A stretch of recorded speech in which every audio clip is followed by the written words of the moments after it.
Pues continuamos, nuestra siguiente charla está a cargo de Juan Carlos Monter y es traducciones de nociones topológicas en la topología simple. Bueno, pues muy buenas tardes a todos. Como comentó Mauricio, mi nombre es Juan Carlos Monter Cortés y pues yo les voy a hablar sobre traducciones de nociones topológicas en la topología sin puntos. Entonces, ¿a qué me refiero con esto? Bueno, pues en la teoría de Marcos, que es la topología sin puntos, tiene su origen en la necesidad de querer estudiar eh, pues los espacios topológicos de manera más general, en el sentido, por ejemplo, en geometría, ¿no? Cuando yo quiero estudiar la recta, pues la puedo ver como la unión de un conjunto infinito de puntos, ¿no? Pero necesito los puntos. Entonces, en el caso de la topología, pues yo sé que la topología tiene, bueno, los abiertos son los objetos que estudio, pero los abiertos están conformados por puntos. Entonces, pues yo lo que quiero hacer es estudiar el abierto, pero olvidándome de la noción sin puntos. Eso es lo que motiva al crear la topología sin puntos. Entonces, este estudio se realiza por medio de una adjunción que existen entre dos categorías, la categoría de espacios topológicos y la categoría de locales. Entonces, los locales yo nada más voy a considerar el abierto y me voy a olvidar del concepto del punto. Pero al momento de yo estudiar los espacios topológicos por medio de esta adjunción, yo tengo dos tipos de nociones locálicas y nociones algebraicas. Más adelante voy a explicar por qué se dan estos dos tipos de nociones. Y pues en esta charla lo que voy a hacer es les voy a mencionar cómo se trasladan, bueno, cuáles son algunas nociones que puedo trasladar de la topología a la topología sin puntos y cuál es la manera de ir realizando estas traslaciones. Yo le llamo como especie de traducciones porque en realidad lo que hacemos es dar una equivalencia. Entonces, las categorías con las que vamos a trabajar son tres. La categoría de espacios topológicos, entonces mis objetos son espacios topológicos y los morfismos en mi categoría pues van a ser las funciones continuas. La otra categoría es la categoría de marcos, que en este caso mis objetos son retículas completas que cumplen cierta ley distributiva, que es la que aparece ahí, que se le conoce como ley distributiva de Marcos. Y los morfismos, pues van a ser los morfismos de Marcos, que van a ser estas funciones, pues son funciones que preservan la estructura de la retícula. Y por último, la categoría de locales, que en este caso la categoría de locales es la categoría opuesta a la categoría de marcos. ¿Qué quiere decir esto? Que los objetos dentro de mi categoría son los mismos marcos, pero por conveniencia le voy a llamar yo locales. Y en este caso, los morfismos dentro de mi categoría, pues yo los voy para que sea el adjunto, pues ¿qué es lo que requiere hacer? Cambiar el sentido de la flecha. Entonces, en este caso, yo como morfismo de locales voy a considerar el adjunto de un morfismo de marcos.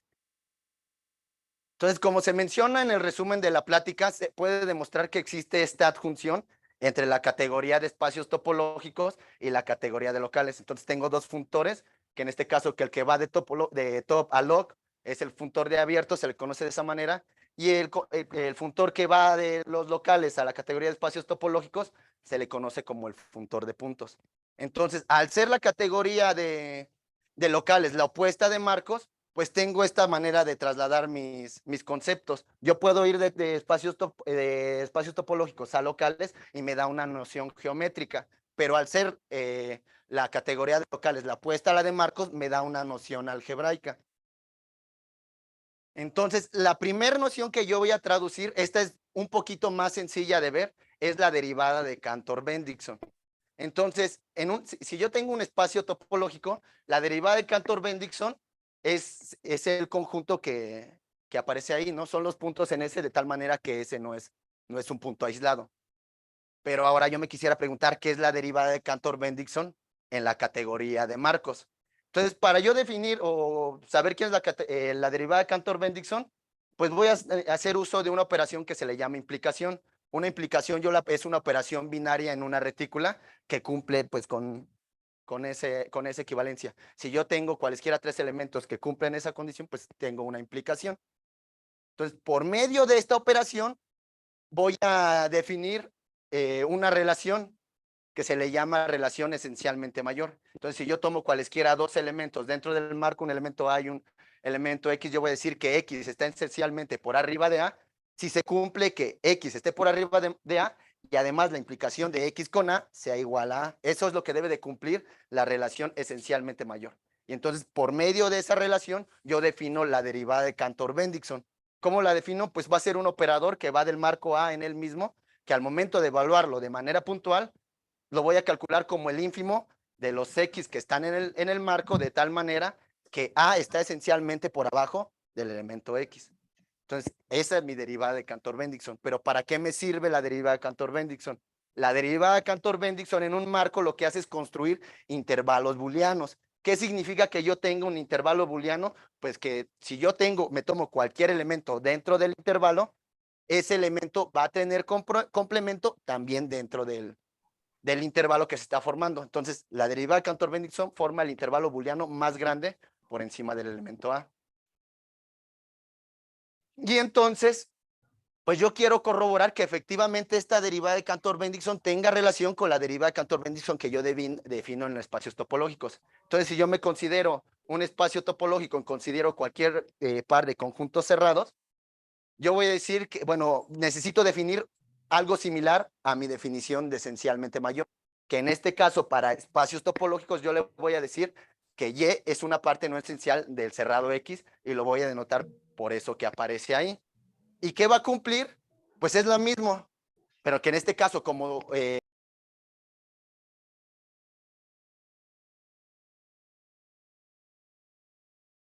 son las mismas condiciones que defino para mi relación esencialmente mayor, pero ahora para cerrados. Y además yo voy a denotar mi derivada de Cantor-Bendixson como la cerradura de del supremo de ese conjunto, que son los Y, los conjuntos cerrados de tal manera que Y es una parte no esencial de X. Y coincide en lo mismo. Y además, ¿por qué yo lo denoto como lim? Bueno, porque este lema lo que me está diciendo que para un espacio topológico T0 y para cualquier cerrado, el conjunto lim va a ser el conjunto de puntos límite, que es lo que me resulta ser el conjunto derivado.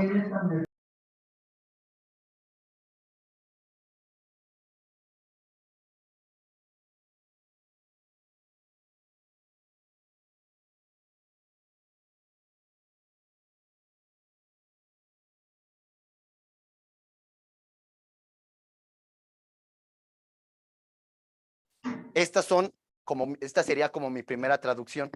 Si yo tengo un conjunto que no tiene puntos límites, yo lo que estaría diciendo que su marco de abiertos, que es ese OS que aparece ahí, es booleano. Esto es un marco, estos son todos los abiertos que tienen un espacio topológico, SOS, ¿sale? Entonces, eso yo es lo que podría considerar como una primera traducción y esto se da de manera sencilla. Las siguientes nociones que yo traduzco, pues voy a hacer uso de pues más maquinaria. En este caso, de lo que voy a hacer uso es de un conjunto de operadores que se le llaman núcleos. Entonces, si yo tengo una función que va del marco A en el mismo, que cumple esas 4 condiciones, que infle, que sea monótona y de potente y que además cumpla esa relación con respecto a los núcleos, perdón, con respecto al ínfimo, yo voy a decir que ese operador es un núcleo. Entonces, ¿para qué me sirve un núcleo? Pues para empezar, yo puedo juntar todos los núcleos del marco A y los voy a anotar como el conjunto NA. Además, si yo me tomo un núcleo y calculo su conjunto de puntos fijos, ese conjunto de puntos fijos también resulta ser un marco.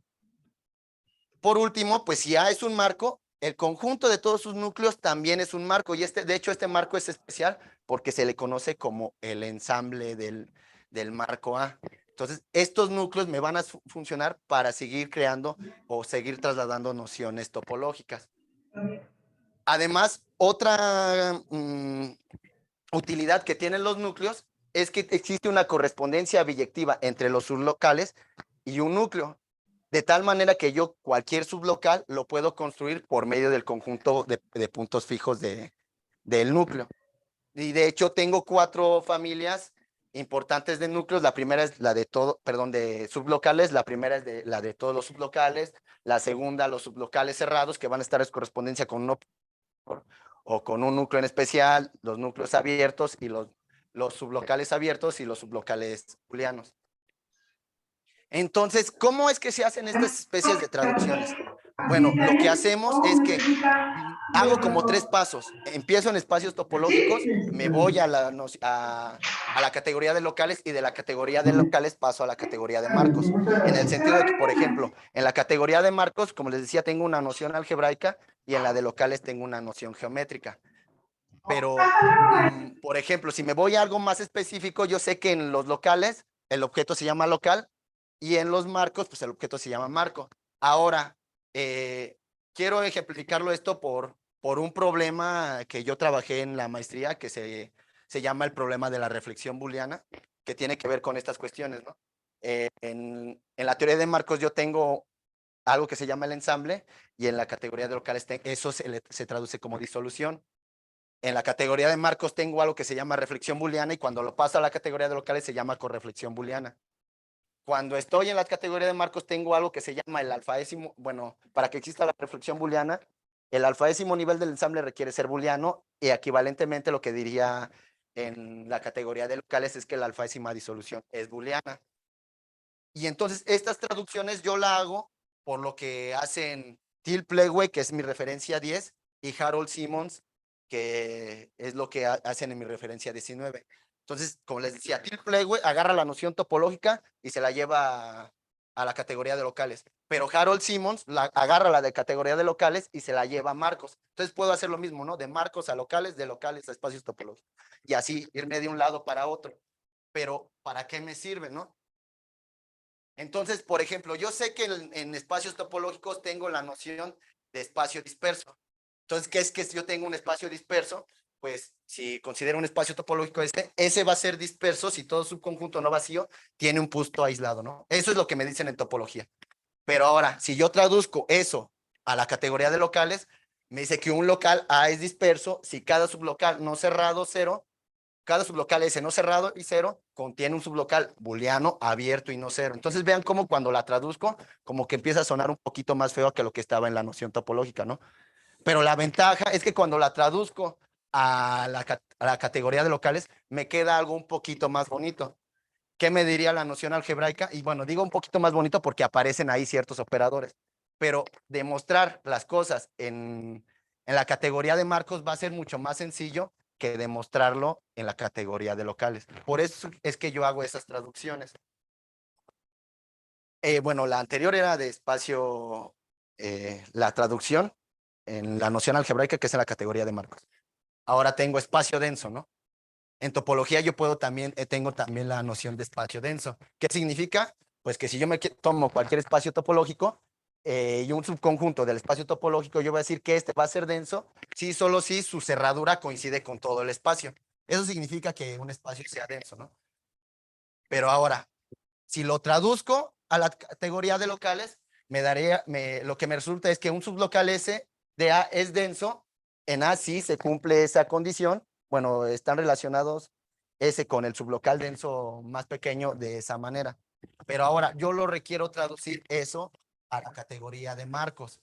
Aquí no menciono exactamente cómo hacer esas traducciones por la cuestión de tiempo, solamente quiero dejarles la idea de que estas traducciones se pueden hacer. Entonces, si yo tomo un local que la cerradura coincida con todo el espacio, estaría dado por esa relación que aparece allá abajo. Entonces, yo voy a tener que el sublocal a subconte es denso, si solo si se cumple esa igualdad, pero a trasladarlo a los operadores, querría decir que ese operador U sub J sub 0 es igual a la identidad, y eso va a ocurrir solamente si J evaluado en el 0 me da el 0. Entonces, utilizando todo eso, yo puedo construir mi noción algebraica, que sería mi noción en la categoría de marcos. ¿Qué me dice esta noción? Que A sub J va a ser denso en A, si solo si se cumplen esas condiciones. Entonces, esa es la manera de traducir la noción topológica de sublocal denso a su equivalente a la categoría de marcos. Pero ahora, ¿qué ventajas también tiene hacer estas traducciones? Que yo tengo caracterizaciones en la categoría de marcos que no se cuentan ni en la de local, bueno, principalmente en la de espacios topológicos. Por ejemplo, para un marco A y un núcleo J, el sublocal A sub J es disperso sí, solo sí, la derivada de Cantor-Bendixson evaluada en el núcleo J va a ser igual al tope. ¿Qué quiere decir esto? Pues de manera equivalente es el lema número 3. como les mencioné al principio, la derivada Cantor-Bendixson construye intervalos booleanos.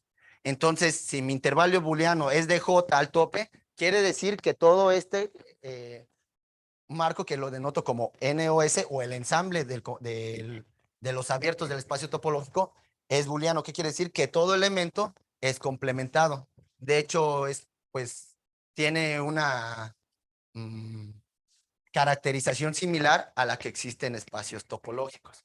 Entonces, tengo esta caracterización que la obtengo a partir del lema 2. Pero además hay más caracterizaciones. Por ejemplo, esta es una caracterización locálica, ¿no? Que me dice que para cualquier local A, las siguientes condiciones son equivalentes. A es disperso, el sublocal denso más chico es abierto en S para todo sublocal S de A, y cada sublocal S de A tiene un sublocal denso en ninguna parte más grande. Pero vean cómo para las nociones locálicas me van apareciendo conceptos que, por ejemplo, hasta ahorita no he mencionado. El primero sería sublocal denso más chico, que sí hice uso de él en mi noción anterior, y sublocal denso en ninguna parte. Pero todas estas nociones tienen su equivalente en espacios topológicos. Entonces, yo tengo muchas traducciones. De hecho, estas son las que hasta ahorita, bueno, son algunas. A lo mejor no se alcanzan a ver, pero bueno, lo voy a señalar aquí. Por ejemplo, aquí está la noción locálica de sublocal denso más pequeño y me da su equivalente en la categoría de marcos, ¿no? ¿Qué es lo que significa? Porque es una de las que estaba antes, ¿no? Me decía también sublocal denso en ninguna parte. Aquí la tengo y pues veo qué significa en la categoría de marcos, ¿no? Y haciendo uso de esas traducciones, pues mi lema 4, que es una caracterización locálica, la traduzco a una noción algebraica, que es en la categoría de marcos. Lo que me diría es que para cada marco A y núcleo J, las tres condiciones son equivalentes. Cada una de estas, la condición 1, la condición 2 y la condición 3, se convierte en esas tres condiciones. Y como les decía, esto es más sencillo de demostrar que la caracterización locálica. Es más sencillo porque cuando yo tengo esas caracterizaciones, lo que se reduce a hacer es a demostrar alguna desigualdad o una igualdad y no a ciertas condiciones como tal del espacio. Solamente son operar o hacer operaciones con las cositas que aquí van apareciendo y es mucho más sencillo demostrarlo. Ahora, esa es una de las ventajas, que al momento de trabajar y operar con ellas, pues las cosas se hacen más sencillas, ¿no? También otra de las ventajas es que los resultados en la categoría de marcos son más simples que en la categoría de locales. Esa es otra ventaja, pero la desventaja es que pues no se encuentran con ejemplos topológicos, con ejemplos geométricos que demuestren cómo se comportan o que nos digan cómo se comportan todos estos operadores. Esa es la desventaja. La ventaja es que las cosas salen de manera más sencilla. La desventaja es que no cuento con un ejemplo o no se cuentan con ejemplos reales como tales que te digan, pues mira, este es un núcleo, ¿no? Y de esta manera se comporta. Fíjate que de esta manera, esta igualdad es lo que te está diciendo. Esa es la desventaja. Entonces, como les decía, no les mencioné mucho cómo se hacen estas traducciones, pero todo esto lo pueden encontrar, bueno, lo que les platiqué es una pequeña parte de mi trabajo de tesis que hice en la maestría. También fue dirigido por el doctor Luis Ángel Saldívar Corichi, es el que aparece en la referencia número 8, pero pues si ustedes quieren comprender un poquito más de este trabajo, cómo se hacen este tipo de traducciones, pues a lo mejor lo que yo les sugiero es no chutarse todos los artículos que vienen aquí, ¿no? Porque tratan de todo este tipo de traducciones, ¿no? Si no, váyanse directamente a mi tesis y ahí está todo más bonito, porque sí, o sea, lo que yo hice era, pues voy y analizo lo de aquí hace Till Plewey y ya después, veo y lo que hace Harold Simon, ¿no? Pues mejor lo junto todo y ahí cualquier persona que quiera saber cómo se hacen este tipo de traducciones, pues lo puede consultar en mi tesis de maestría. Muchas gracias y pues espero haya sido de su agrado.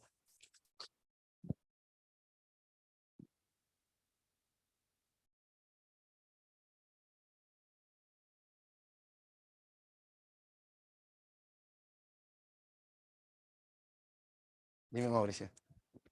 ¿Desde qué punto de presentación veo la parte topológica, paso local, mamá? Lo que pasa al revés, que sí hay cosas realmente derivadas, cómo se ven en los espacios topológicos. Por ejemplo, en álgebra es muy común tener el SOP, y eso sí es como una derivada muy algebraica, tomar supremo de átomo. ¿Y qué pasa cuando tú ves esa derivada, pero ahora en la parte topológica? No necesitas hacer otro enfoque, empezar con derivadas que surjan de la naturaleza y ver las transacciones. Es que nosotros así al revés, no hemos hecho casi, o no hicimos cosas realmente, porque como lo que nosotros nos interesaba era esencialmente estudiar el problema de la reflexión booleana, y lo único que yo hacía era, pues yo tengo el problema de la reflexión booleana dado en los locales, y quiero saber qué es lo que me dice en los marcos, entonces por eso nada más iba de un lado para otro y no lo hacíamos de regreso. Pero sí, la idea está en seguir haciendo eso. Por ejemplo, a mí me llama mucho la atención de esto porque, por ejemplo, algo que utiliza, yo lo tengo muy clavado, la noción de punto, pues son los axiomas de separación. Por ejemplo, T0, ¿no? Utiliza la noción de punto. Entonces yo digo, pues, ¿qué me quedará decir ese axioma T0 en la categoría de marcos? Y de hecho ya están los trabajos hechos. Yo todavía no los comienzo a estudiar porque Jorge Picado ya tiene un libro que habla sobre los axiomas de separación. Pero entonces nosotros, bueno, en este caso yo todavía no hago nada en el otro sentido, nada más en una dirección. Ese de separación, Liz mencionó de la normal, es como que correspondería a espacio, no sé, TPS. Sí, pues está interesante toda esta parte de esas cosas que se hacen en la topología sin puntos, porque no te digo, es esa cuestión de olvidarse de esa noción de abierto y verlo más general, ¿no? Como tu objeto es el abierto y no el abierto con puntos. Pero pues ojalá en un futuro la idea es eso, seguir trabajando en esa cuestión. No, gracias a ti.